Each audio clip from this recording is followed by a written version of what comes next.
Even much shorter is the continent's experimentation with democratic governance, constitutional regimes, rule of law, and functional institutions of nation building, such as an independent judiciary, peaceful regime change, civil society, and civic responsibility. This year, Nigeria, like DRC and Somalia, a country reputed to be Africa's largest in terms of population, will mark its 50th anniversary of independence. The chronology of independence and political self-determination is much shorter for other countries. Example, Angola at 35 years, Zimbabwe at 30 years, Namibia at 15, South Sudan at 5 years. Now, I mention and I emphasize this point not because I want to pick an ideological quarrel with the past, but because it is important to underline the fragility, the volatility, and the unpredictability of Africa's political configurations and experimentations. There are successful democratic experimentations, no doubt, in Ghana, for example, South Africa, Botswana, but these would seem as exceptions on a political landscape that is dotted with coups and counter-coups, single-party dictatorship, violent ethnic conflicts, and entrenched corruption. History is important for unlocking the meaning of politics in Africa. The second point about history is that Africa's political history is strongly, deeply entangled with religion. If we go back to the advent of colonialism, which I just referred to in the 19th century, the colonial incursion into Africa often carried as well the banners of missionary Christianity. History has designated this connection by speaking of 3 C's, that is, colonialism, Christianity, and commerce, trade.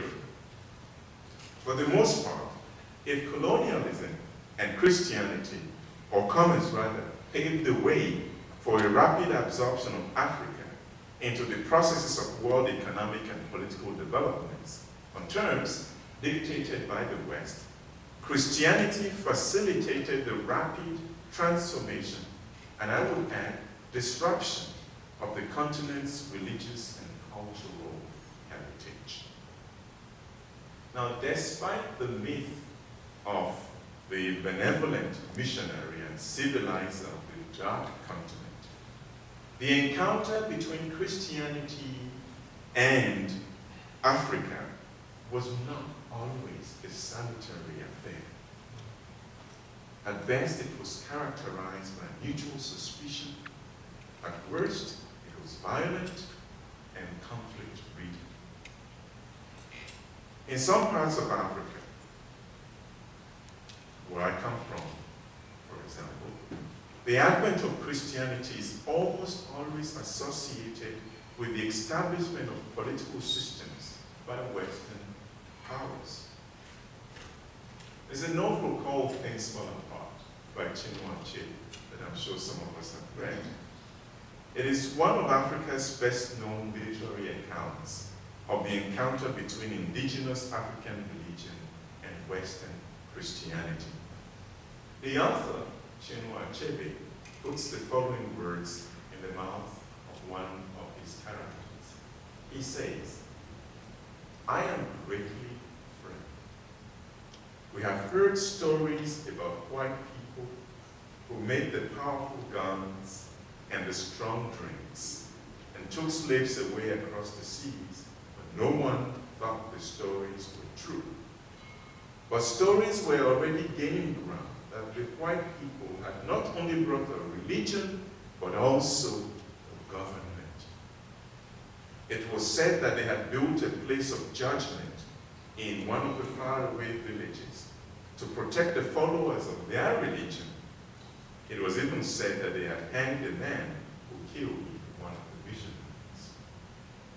Now, Achebe's character, I believe, speaks volumes of the history of Christianity as a vehicle for the introduction of colonialist structures in Africa. The third point I would like to make with regard to history. When we talk about religion and politics in Africa,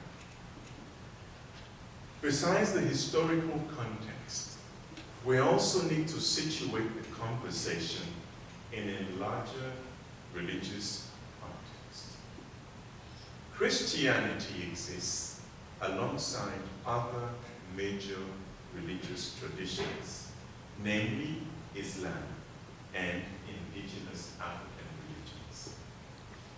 The positions and attitudes of these religious traditions towards politics can be located on a spectrum that stretches from relative indifference in the case of indigenous religion to ambiguity in the case of Christianity, through a manifest amalgamation of purposes in the case of Islam.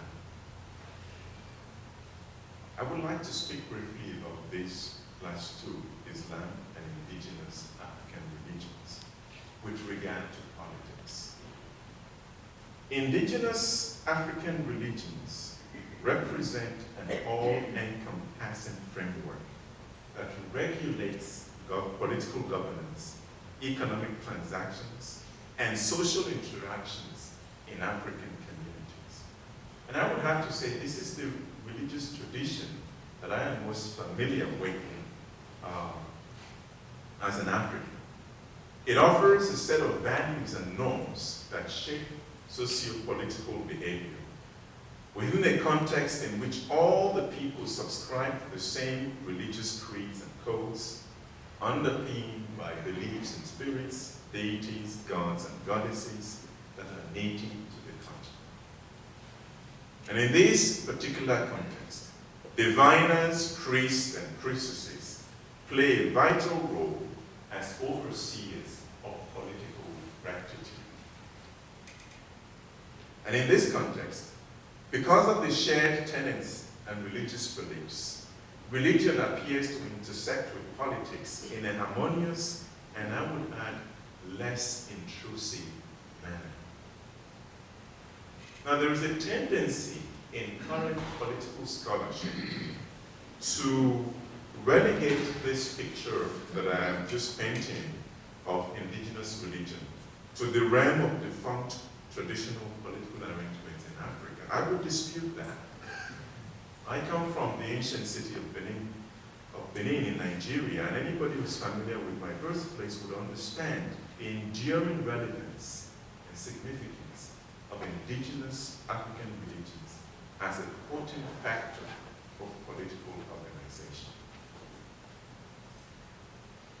When it comes to Islam in Africa, the political history, or the trajectory of its political history, follows a very clearly discernible route.